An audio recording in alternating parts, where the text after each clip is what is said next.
Hello and welcome to the theElpyDimension. I am your guide, Elpy. And this is mixed worm bin 1. Oh yeah. As usual, we got worms on the underside of the bubble mailer.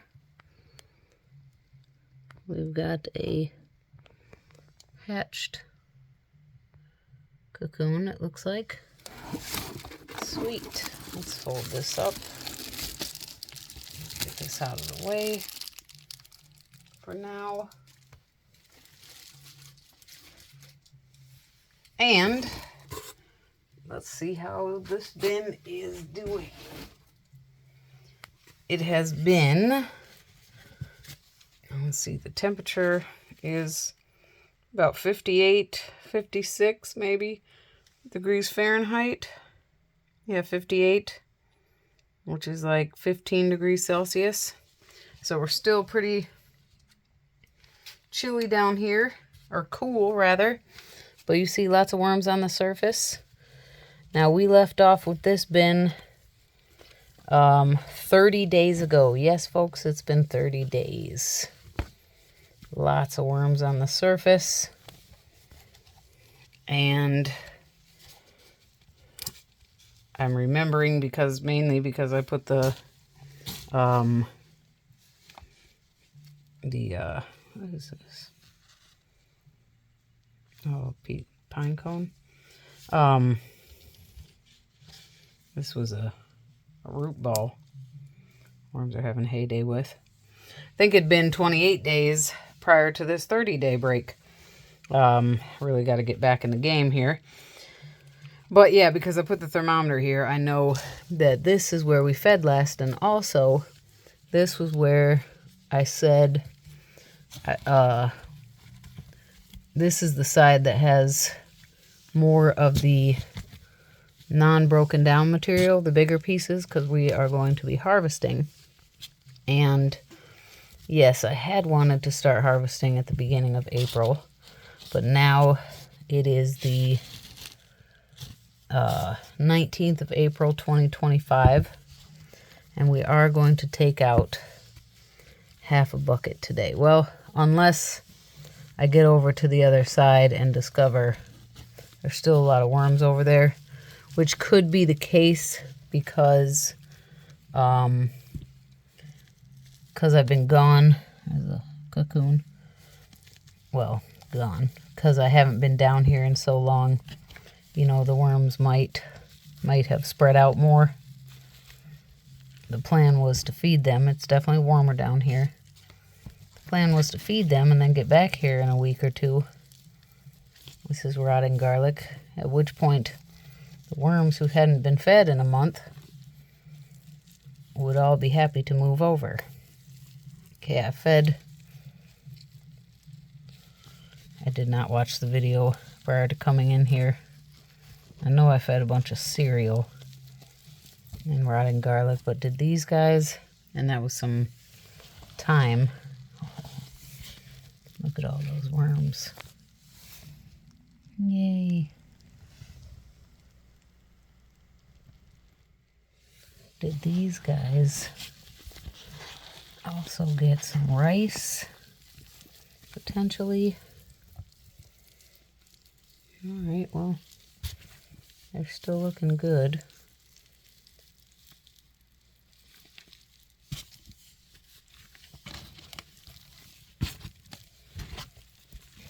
Let's go ahead and I will continue.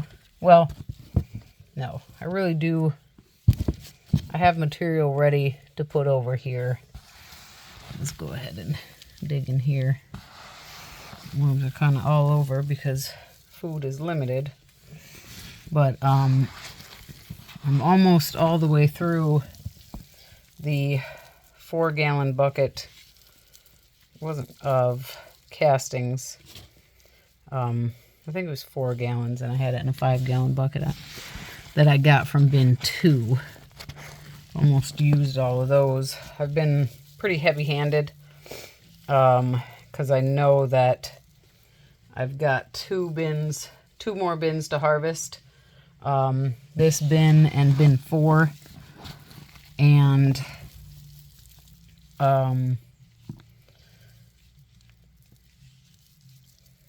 And so, yeah, in my transplanting out some calibos or calibos cabbage,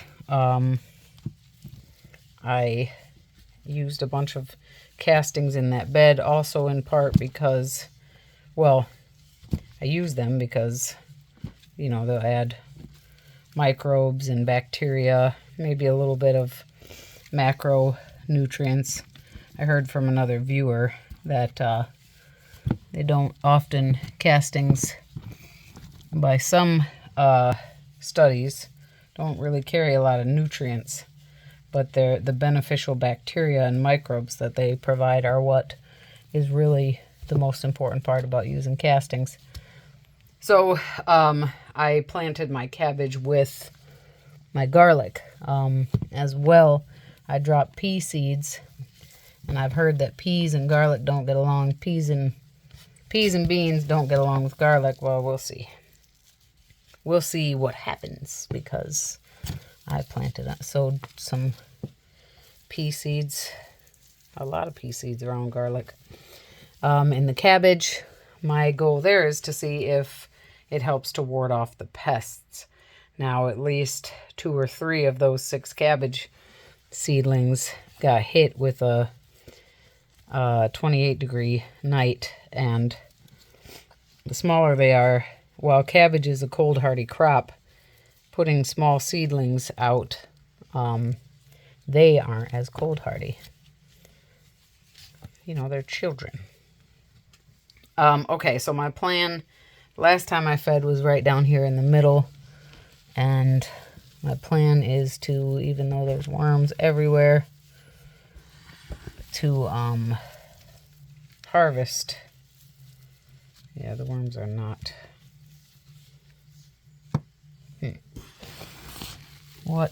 How do I want to handle this? I mean, it's not terrible if I guess really I should just go to the left side.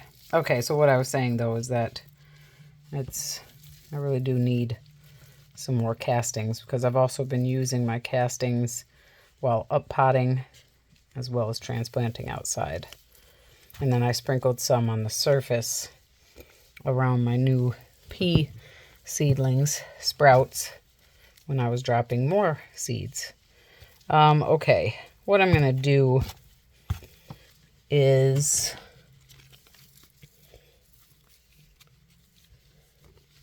I am going to take, yeah, shoot, they really are all throughout. That's what I get for waiting too long. Man, that's so tricky because I'm so ready. Look how many worms there are. I'm so ready to harvest. I could wait and see. Bin 4, I believe I fed bin 4 15 days ago. So bin 4 might really be a better candidate in terms of where the worms are, because these castings, they are kind of wet, but once I get them out, little swampy smell over here. Once I get them out and into the bucket, they'll start to dry out more. Now the other stuff had, got to sit here over the winter and dry out, whereas my need for castings is kind of immediate. So that gets a little interesting. But yeah, the worms look fine. They're no worse for wear. Having to wait another 30 days. It's just that it messed up, for me, the migration of the worms.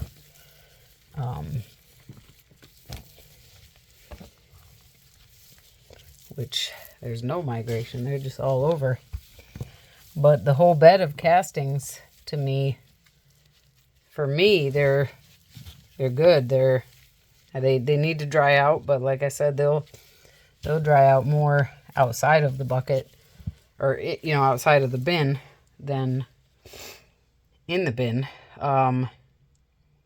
So I guess just what I'm going to do is I'm going to clear out this upper right corner. And again, this is where, because this is where the side that the bigger stuff's on. All this stuff is so big that it's going to take some time to break down. So for me, these were tea bags that I thought, oh, they got baby worms on them. And I thought were biodegradable, but a viewer pointed out to me they think they're plastic. And they might be right. For now, I'm going to leave them because they have baby worms on them and I don't feel like picking them off. So yeah, all this bigger stuff is big enough to say, yeah, you know what, we'll still harvest and just pick it out. But since I screwed up and didn't get in here, what I'm going to do is we're just going to go ahead and feed and hope that I'll make it back in here in a week and a week to 10 days, and that the worms will have migrated over here where I'm going to feed. And I'm going to add, this was supposed to be for new material, but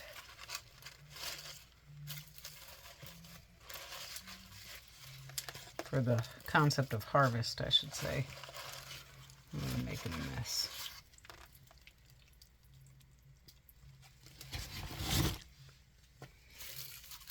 Okay. So, that's wet packing paper.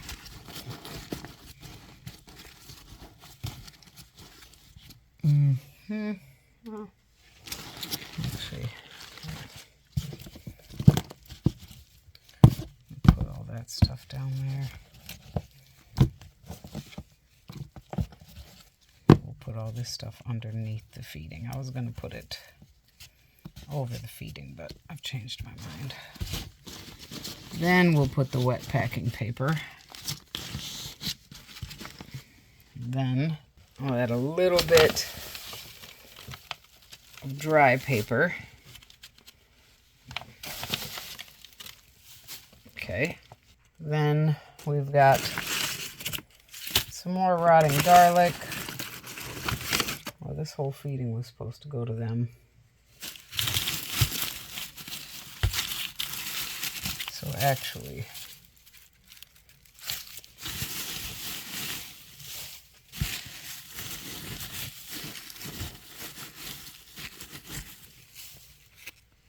I'm going to put, I was going to put this on the food. A little bit of dry mix. You need to remember that I have that I got more oyster shell. I need to add it. We'll put a little bit of wet weeds on top of the dry mix. And then this nice heavy feeding. And the heavy feeding consists of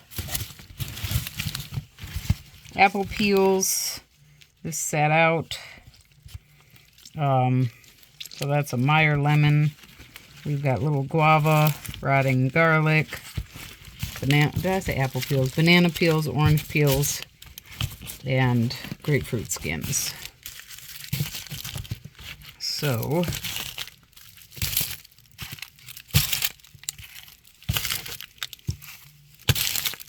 then we'll cover it with the dry.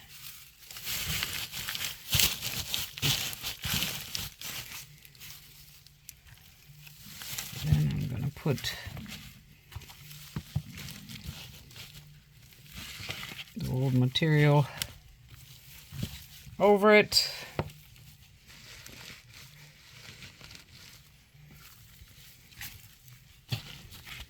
All right, so that's it for mixed worm bin number 1. We won't be harvesting today, and I was going to go straight to 2. Maybe I'm going to skip around here. No,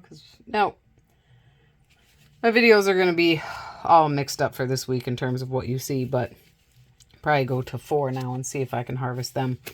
All right, thank you so much for your time and your interest. Let me know what you think, if you got any recommendations. Yeah. Thank you so much for your time and your interest. Be safe, be well. Bye for now.